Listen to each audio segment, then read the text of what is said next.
룻기를 쭉 보았고 지금 한 석 달 정도 우리 본 것 같아요. 그러면서 오늘 거의 이제 마지막을 향해 달려가고 있습니다. 저희가 함께 읽었던 본문은 드디어 이제 모든 일이 좀 해결이 되는 과정입니다.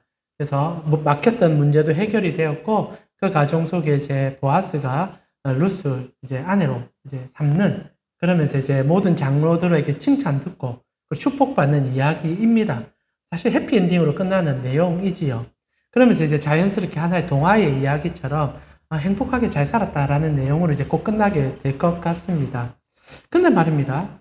이 과정들을 살펴보면 단순히 해피엔딩으로 끝난다라고 말하기에는 본문이 제시하는 내용들이 좀 더 다르다라는 것이 느껴진다는 거죠. 어떤 이야기든 해피엔딩으로 끝나는 것은 우리에게 기쁨을 줍니다. 그러나 성경이 단순히 행복하게 잘 먹고 잘 살았다라고 끝나는, 그리고 그렇게 해줌으로 우리에게 위로하는 책이냐라고 질문하면 그건 아닌 것 같아요. 오히려 더 중요한 사실을 가르쳐 주기 위해 이런 사건들을 우리에게 증명해냈고, 이거를 통하여 우리는 더 중요한 것을 발견하길 원하고 있기 때문에 이 얘기들을 마무리 짓죠. 물론 우리가 주님을 너무 사랑했기 때문에 주님 때문에 복받는 것 또한 우리가 설교할 수 있고 성경이 전달하는 내용이기도 합니다. 그러나 여러분과 제가 함께 읽고 있는 본문은 단순히 아이고 행복하게 잘 살더라, 그래서 장로들의 축복을 받더라 라는 내용에서 끝나지 않고 오히려 더 깊은 어떤 성경 전체의 핵심 주제를 전달한다는 것을 우리가 좀 보게 되죠. 실제로 본문 자체는 장로들의 덕담으로 끝납니다. 그냥 라이가 레아처럼, 그리고 에브라카, 베들라임에서 가장 유력한 자가 될 거야, 좋은 사람들이 될 거야 라고 끝나는데, 본문을 보면 단순히 축복의 내용 이전에 더 중요한 주제를 가지고 증거되고 있는 본문인 것을 알게 된다는 거죠. 여러분과 제가 읽었던 본문 가운데 9절에서 11절을 살펴보게 되면 계속적으로 반복되는 단어가 하나 있습니다. 여러분 읽으시면서 오늘 우리가 정말 짧은 구절이죠. 9절에서 12절까지 몇 안 되는 구절이고 마지막은 그냥 행복하게 끝난다는 내용이지만 여기에서 들어가는 주제는 행복이 아니라 더 중요한 어떤 가치에 대한 반복의 단어를 이야기하고 있다는 거예요. 자, 여러분 본문 한번, 여러분 성경도 있을 것 같고 또 PPT 여러분 보시면서 9절부터 11절 내용을 보면은 계속 반복되는 중요한 단어가 등장합니다. 어떤 단어입니까? 한번 눈으로 한번 보시죠. 제가 벌써 표시를 해놨군요. 예, 맞춤 교육입니다. 여러분 어떤 단어가 계속 반복됩니까? 정인이란 단어가 반복이 됩니다. 각 절마다 정인이란 단어가 계속 나와요. 물론 이렇게 보아스가 두 번의 정인으로 서서 정언을 하게 되고, 그리고 장로들 10명이 또 정언을 하게 되는 그 과정에서 정인이라는 단어를 3번 반복해요. 9절만 하더라도 너희가 오늘 정인이 되었고, 그리고 10절에도 너희가 오늘 정인이 되었으니 11절에 우리가 정인이 되었다라고 얘기한다는 거지요. 그래서 단순히 이 내용은 축복의 내용이 아니라 정인과 정언에 대한 상징적 내용이라는 겁니다. 그래서 룻기라는 아름다운 동화적 이야기가 마무리되지만 이 책은 정인들의 책이요, 어떤 내용에 대한 정언에 대한 책이죠. 자, 그러면 우리는 성경 전체의 흐름 속에서 이 룻기가 왜 정인으로 마무리 짓고 있는지를 질문하게 되죠. 여러분 우리가 성경을 구약이라 부르고 신약이라 부릅니다. 왜 그래 부릅니까? 잘 아시죠? 약속이기 때문이죠. 옛날 약속과 새로운 약속, 그리고 그 약속의 중심에는 창세기부터 계시록까지 일관되게 약속의 증가자 되신 예수님을 증언하는 책이 성경책이라는 겁니다. 그래서 룻기는 동화 같은 이야기고 성도들에게 모범을 주며 이렇게 바르게 살아야 된다는 이야기를 하고 있습니다만은 마지막에는 이렇게 잘 살고 바르게 살고 복받는 것은 하나의 정언을 위함이다, 이거는 정인들의 책이다라고 전달하고 있다라는 거죠.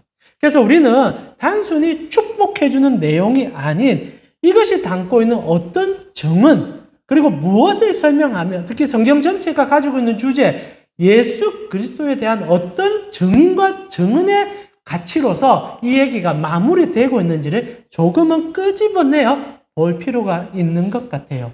실제로 보아스가 하는 이 정인의 행동과 장로들이 축복하며 해주는 정인의 행동은 우리 구주 예수님께서 하셨던 그 증언과 동일한 행동들이라는 겁니다. 그래서 오늘 우리는 총 3번의 이 증인의 삶 속에 드러나는 증언을 가지고 우리 구주 예수님께서 하셨던 그 사역들을 다시 한번 살펴보며 결국 보아스가 그림자로서 예수님을 어떻게 보여주는지를 짧게나마 찾아가 보았으면 좋겠습니다. 첫 번째 증언입니다. 과거의 아픔을 회복시켜주는 증언을 만나게 돼요. 오늘 본문은 이렇게 적어줘. 4장 9절입니다. 우리 같이 한번 읽어볼까요? 4장 9절입니다. 같이 읽겠습니다. 보아스가 장로들과 모든 백성에게 이르되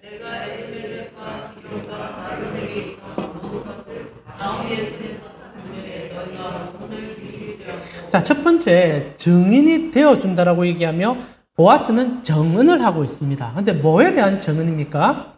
오늘 엘리멜렉과 기론과 말론에게 있던 모든 것을 사서 나오미의 손에 주겠다라고 얘기죠. 그래서 나오미의 손에서 사서 이것을 내가 대갚아 주기 위한 일을 너희가 증인되어 달라라고 얘기합니다. 1차적으로 말 그대로 그 법적인 해결점 가운데서 너희가 이 일에 상반간의 증인이 되어 주려는 얘기처럼 하는 것 같아요. 그러나 이 얘기 자체가 굉장히 부담스럽습니다. 단순히 증언으로만 본다면 이렇게까지 말할 필요가 없는 내용이 등장하기 때문이죠. 사실 보아스는 잊어버리고 싶은 얘기를 마지막에 끄집어내어서 살아있는 것처럼 등장시키고 있어요. 그 이름들이 어떤 이름입니까? 이전에 벌써 죽었고 그 죗값을 치렀던 자들의 이름을 다시 한번 끄집어내요. 그것이 엘리멜렉과 기론과 말론이라는 이름입니다. 실제로 엘리멜렉이라는 이름은 성경에서 룻기가 하는데 계속 등장했지만 기론과 말론의 이름은 잘 등장하지 않습니다. 그러나 세 남자의 이름을 다 끄집어 온다는 거지요. 매우 불편한 이야기입니다. 우리가 어떤 증언을 하더라도 이게 법적 싸움이고 법적 증인의 자세라며 할 말과 하지 않을 말을 구분하는 것은 매우 중요합니다. 물론 다 말해서 명백하게 가르쳐 줘야 될 것도 있겠지만은 말하지 않아도 되는 것들이 분명히 있습니다. 불리할 경우에. 오늘 사실 보아스의 입장에서는 이 말론과 기론 그리고 그의 아버지 엘리멜렉의 이름을 이야기하는 것은 이 약속 속에서 결코 좋은 효과를 주지는 않는다는 거예요. 땅을 사는 과정 속에 어떻게 보면 땅을 버리고 떠나간 여러분 엘리멜렉과 말론과 기론이 어떤 인물들입니까? 하나님의 약속의 땅을 잠시 기근이 왔다는 이유 하나만으로 팔아버렸습니다. 돌려받을 것까지 생각지도 아니하고 하나님의 땅입니다. 우리가 그것을 얼마나 깊숙이 쳐다봤습니까? 실제로 자기들의 땅이 아닌데 마치 자기 것인 양 행동하면서 다 팔아버리고 모압 땅에 찾아가서 그 돈 다 모아가지고 잘 살아보겠다고 떠났던 인물들입니다. 잘못됐다라고 말하긴 힘들어요. 삶의 어떤 환경 속에 이민을 갈 수도 있고 잘못된 판단을 할 수도 있습니다. 그러나 이스라엘의 언약적 가치 속에서는 이들은 죄인입니다. 하나님의 땅을 자기 욕망으로 팔아 떠났던 인물들이고 결국 셋 다 죽음으로 가치 없는 인생 가운데 돌아오게 되면 우리 가운데 보여줬던 그 사건들 그리함을 통하여 실제로 이 이름들은 죄인의 이름이요 다시 끄집어내기에는 불편한 이름들이라는 거죠. 근데 오늘 보아스가 나오미에게서 땅을 다 갚아주는 과정 속에 그 이름들을 다시 한번 발췌해냄을 통하여 특별히 더욱더 이 나오미와 룻 같은 경우에 당혹스러울 수 있는 사건으로 끌어가고 있다는 거예요. 여러분 많은 사람들이 이 이름이 드러나자마자 불편했을 겁니다. 좋으면 좋은 일 아닙니까? 그냥 박수 쳐주고 환경은 다 해결됐고 이전에 아무개라는 인물이 자기 욕망을 드러내고 나 땅 포기한다 얘기했기 때문에 자연스럽게 사서 돌려주면 됩니다. 근데 괜히 긁어서 부스럼을 만드는 거예요. 안 말해도 되는 이름을 거론시킴으로 오히려 보아스와 나오미와 룻이 그 자리에 있었을 건데 얼마나 얼굴이 화끈화끈했겠습니까? 왜 하필 저런 얘기를 하냐라는 질문을 할 수밖에 없는. 근데 더 무서운 것은 보아스가 이런 죄인들의 이름을 거론하면서 이스라엘 안에서는 죄인들의 이름을 거론하면서 이것이 너희에게 증언이 될 것이고 증인으로 내가 얘기하고 있다라는 겁니다. 근데 이게 우리 구주 예수 그리스도께서 우리에게 해주신 그 일에 대한 증언이라는 거예요. 여러분, 우리 주님께서 우리에게 가장 먼저 해주신 일이 무엇입니까? 우리가 죄인임을 가르쳐주는 일이었어요. 주님은 모든 것을 덮어놓고 여러분을 불러준 게 아닙니다.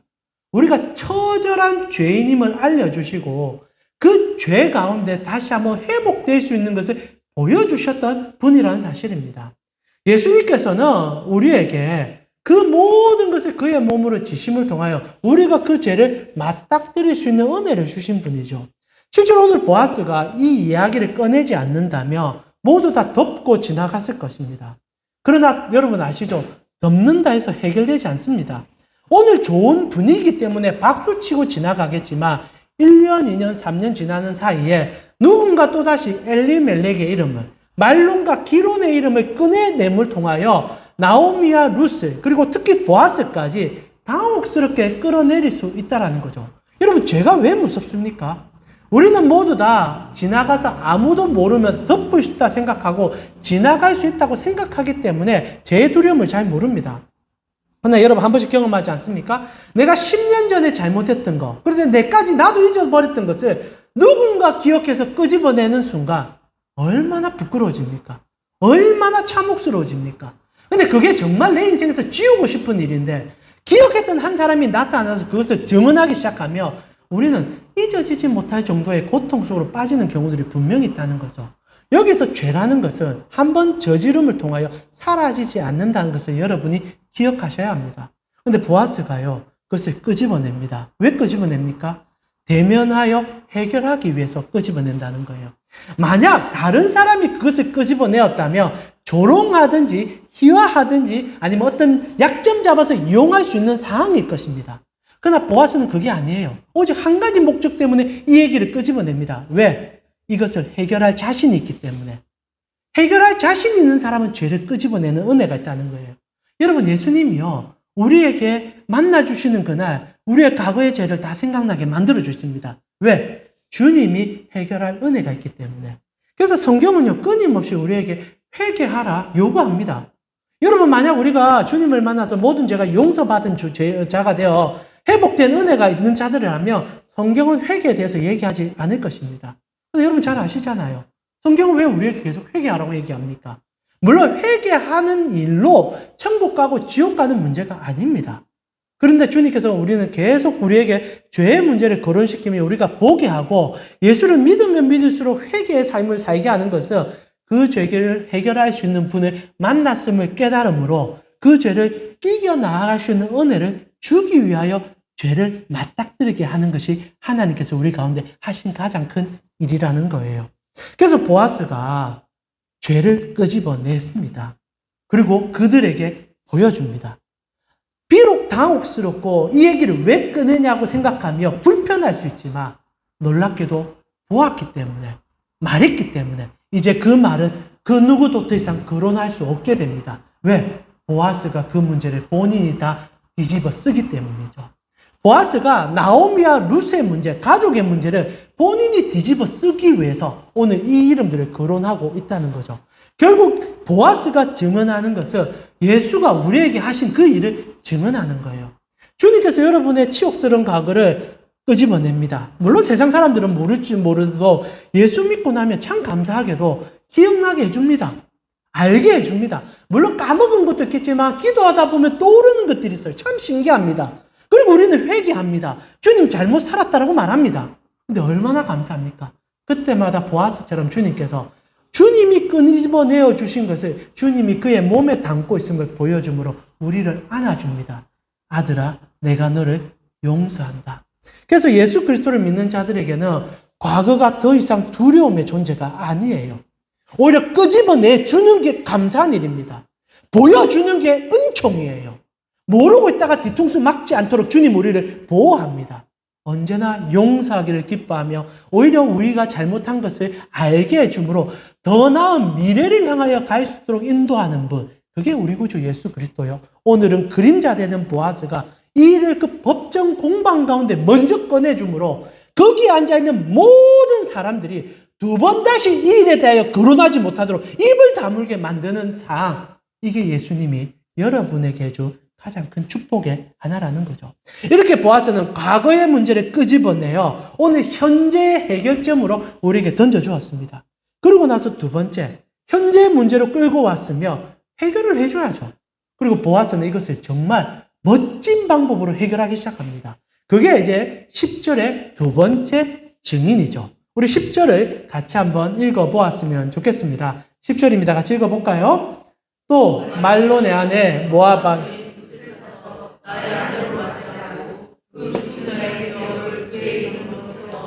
그의 이름을 너희가 오늘 증인이 되었느니라 하니. 자, 보아스가 과거의 문제를 살려냈습니다. 대면케 함을 통하여 그 문제는 해결하고 넘어갈 문제임을 보여주었습니다. 그리고 나서 오늘 현재 그것을 어떻게 해줌을 10절을 통하여 보여주기 시작하죠. 근데 여러분 10절에 이 증언들을 살펴보게 되면 조금 무섭습니다. 과거의 문제를 살려내는 것뿐 아니라 과거의 문제의 맞닥뜨림을 통하여 진짜 너의 존재가 어떤 자임을 다시 한번 가르쳐 준다는 거예요. 복음이 가장 큰 은혜가 되는 것은 내가 어떤 사람인지를 알게 해줘요. 때론 우리는 살아가면서 감추어져 있는 것, 내가 가지고 있는 부와 재산을 통하여 나 자신의 문제점을 남의 문제점으로 만들어서 스스로 감추는 일들을 합니다. 근데 복음의 현재성은요, 나의 존재를 명확하게 인식시켜 오히려 그것이 더 나음으로 갈 수 있는 것을 알게 해주는 거예요. 여러분 세상을 한번 쳐다보세요. 다 위선과 거짓이 만연합니다. 좋은 차로 나의 허물을 감춥니다. 큰 집에 들어가서 내가 이만한 사람인 것을 자랑합니다. 그리고 좋은 직장에 앉아있기 때문에 내가 그만한 사람인 것처럼 보이려고 합니다. 그러나 우리는 다 알잖아요. 도찐개찐 아닙니까? 누가 더 낫고 누가 더 나은 게 어디 있겠습니까? 대통령이 되어도 사실 나보다 더 낫다라고 말할 수는 없죠. 그런데도 사람들은 허물로 나를 덮어 진짜인 양 속임으로 사실 속이 병들고 있는지도 모르면서 살아가죠. 그러나 예수 그리스도를 만난 자들에게는 이것에 대한 해결을 만나요. 허물로 나를 덮는 게 아니라 거짓으로 나를 위선으로 보이는 게 아니라 진짜 나를 대면해서 나를 통하여 기뻐할 수 있는 존재가 된다는 겁니다. 그러기 위해서 과거가 살아있게 하고 그 문제를 만나게 하죠. 실제로 보아스가요, 오늘 정말 법정에 앉아있는 나오미와 룻이 얼굴이 화끈거린 얘기를 계속해줘요. 여러분 오늘 본문 보면요, 이런 얘기를 합니다. 특히 이제 룻에 대한 이야기가 시작돼요. 나오미에게서 땅을 산다라는 얘기를 9절에서 해주었습니다. 과거의 문제를 지금 대면시켜 주었습니다. 그리고 현재는 이제 룻과의 문제가 더 중요한 문제이기 때문에 보아스는 어떤 얘기로 그들에게 전달하냐면 이게 굉장히 부끄러운 얘기죠. 첫 번째, 말론의 아내란 얘기를 합니다. 그러니까 한번 이혼 경력이 있다는 얘기를 하는 거예요. 그러면서 사실 이스라엘 안에서는 얼굴이 조금 화끈할 수 있는 얘기를 해줍니다. 그러면서 더 중요한 얘기를 하는 거예요. 모함 여자다라는 얘기를 하는 거예요. 이방인이라는 거예요. 그러니까 문제도 있을 뿐 아니라 실제로는 하나님의 언약에는 전혀 상관없는 여성이야 라는 얘기를 툭 던져버립니다. 그럼 룻이 뭐가 됩니까? 그 자리에 앉아있는데. 근데 이렇게 얘기함을 통하여 실종 그 자체를 얘기하는 거예요. 실수도 있었고 실제로 하나님 나라에 들어올 수 없는 여자야. 그런데 오늘 우리가 어떤 일을 만난 줄 내가 가르쳐 줄게. 내가 오늘 이 여자를 살 거야. 산다는 표현이 갑자기 등장합니다. 여러분 보세요. 나의 아내로 맞아 그 죽은 자의 기업을 그의 이름으로 세워줄 건데 어떻게 세워주냐? 룻을 사서 그렇게 해주겠다라고 얘기합니다. 산다는 얘기가 나오는 거예요. 여러분 사람을 살 수가 있습니까? 성경에서는 사람을 사는 것을 경멸합니다. 만약 산다는 일이 있으면 돌로 쳐서 죽이라고 해요. 사람을 후리는 자라고 표현하는데 인신매매와 같은 이런 사람을 돈 주고 산다는 개념은 이스라엘에겐 죄인들이 하는 얘기들입니다. 근데 오늘 당당하게 보아스는 룻을 사겠다라고 얘기하는 거예요. 사는 것에서 끝나는 게 아니라 내 안에 삼겠다라고 얘기합니다. 그래서 오늘 이 본문은 굉장히 어색하고 현실에 맞닥뜨린 문제인 것은 이해하겠지만 보아스의 말 하나하나가 굉장히 어색하다는 거예요. 근데 이것은 증인의 증언입니다. 이 얘기와 이 단어를 왜 씁니까? 이때는 이들이 이렇게 그냥 표현했구나, 이런 생각을 이렇게 했구나라고 하지만 성경 전체를 알고 나면 이 말은 예수님을 향한 그의 고백이요, 예수님이 우리에게 하신 이야기라는 거죠. 지금 룻이 가장 부끄러워할 수 있는 얘기들을 다 꺼내고 나서 딱 한마디예요. 그런데 내가 너를 돈 주고 사야. 그래서 다 용서해주고 내 안에 삼아서 이제 너는 나와 함께 나의 모든 것을 유업으로 받는 사람이 될 거야 라는 얘기를 합니다. 근데 여러분 잘 아시죠? 이게 예수님께서 우리에게 하셨던 가장 강렬한 사건 아닙니까?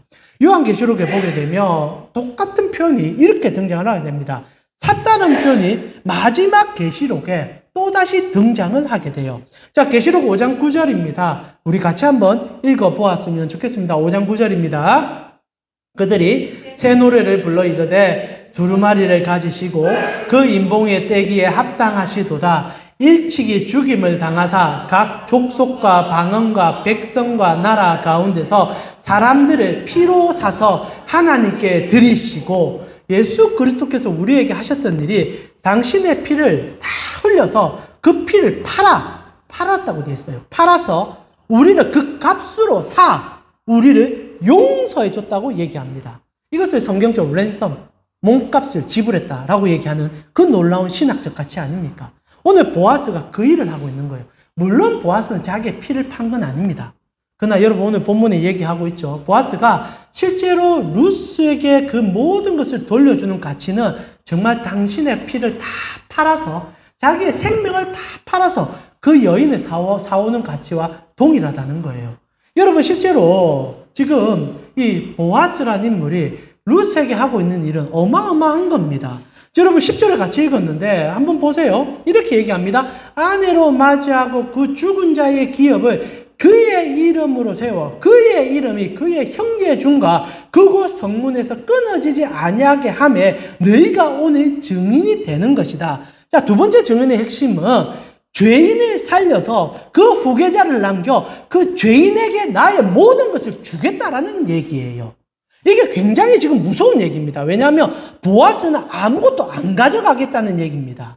여러분 왜 이 죄를 끄집어내요? 룻에게 내가 돈을 주고 사서 너에게 다 물려주겠다라고 얘기한다는 것은 지금 보아스 입장에서 나 하나도 안 가져가겠다, 나 모든 것을 포기하겠다라는 얘기와 동일하기 때문입니다.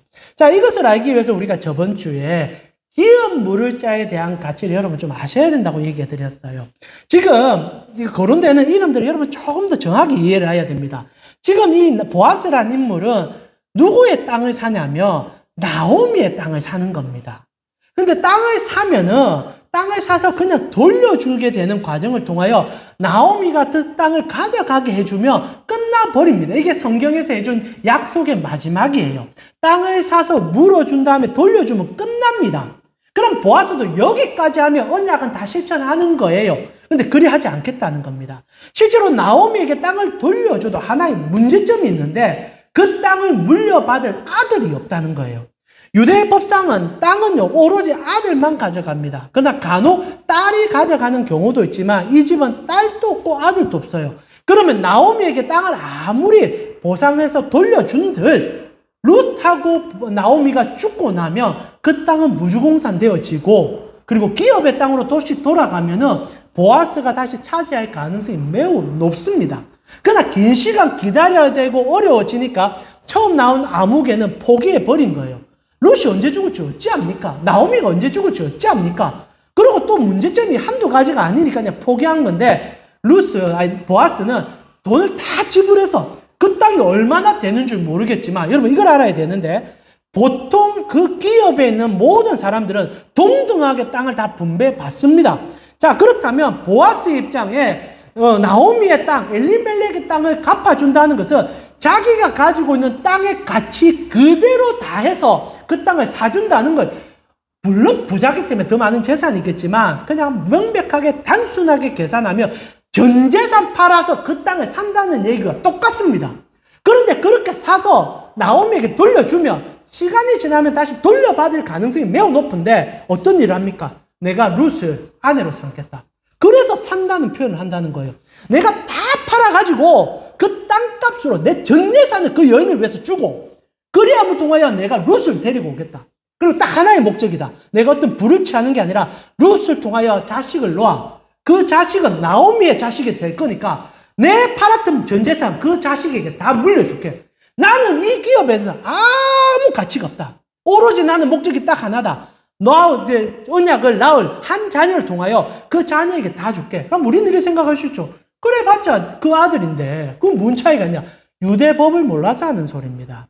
유대인들에게는 기업의 분류가 나누어질 때 누군가의 기업을 물려줄 자녀를 놓아주면 절대 나와 법적 관계가 사라져버립니다. 오로지 나오미의 가정 속에 유입되는 자녀가 되는 거예요. 근데 보아스는요, 그거를 감당하겠다는 겁니다. 그래서 10절에 보아스는요, 단순하게 내가 룻하고 결혼하겠다가 아니라 내 전 재산 다 팔아서 그 여인을 사와 내 모든 것을 그 여인에게 넘겨주고 그렇게 생겨난 자녀에게 내 모든 기득권을 다 줄 의열합니다.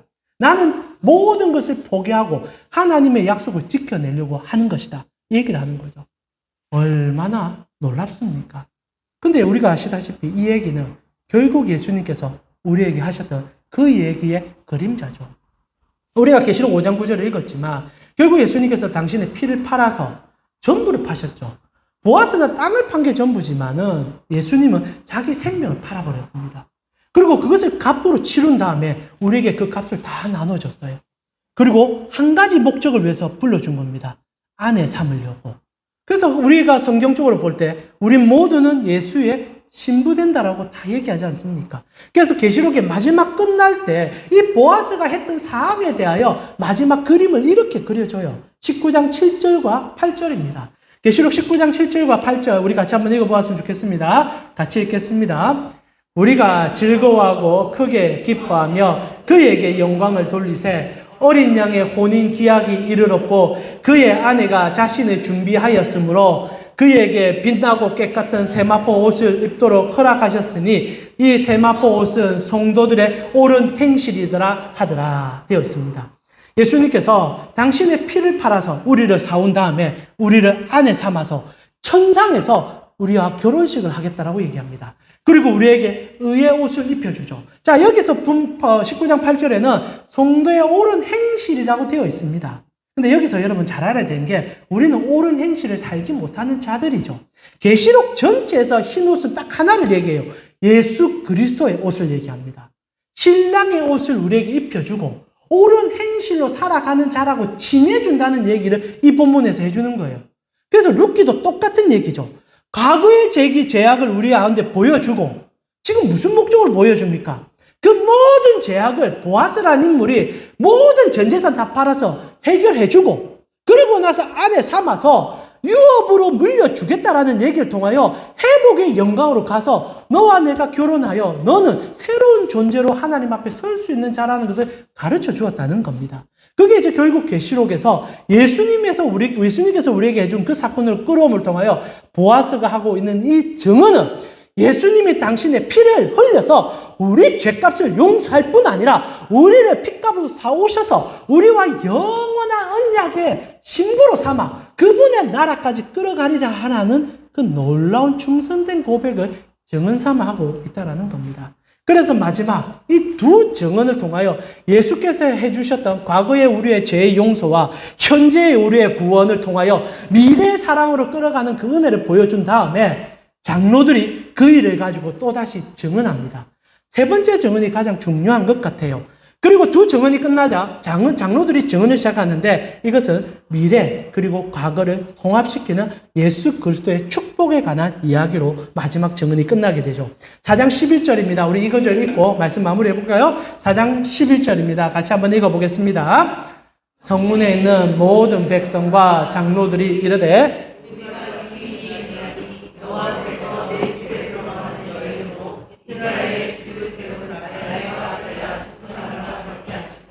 내가 에브라스에서 유력하고 베들레헴에서 유명하기를 원하노라. 자, 두 가지 지금 증언이 시작됐는데 첫 번째는 룻에게 대한 축복을 합니다. 어떤 축복입니까? 너는 라헬과 레아 두 사람 같이 될 것이다. 그리고 보아스에게는 에브라스에서 유력하고 베들레헴에서 유명하기를 원한다. 에브라시나 베들람이나 같은 지역이에요. 그러나 명칭이 좀 다르고요. 말의 뜻이 좀 다릅니다. 에브랏 발음이 그런데 에브라스는요, 복받을 그리고 복을 충만하게 얻는 이런 뜻이고 베들레헴은 떡집 이런 뜻이죠.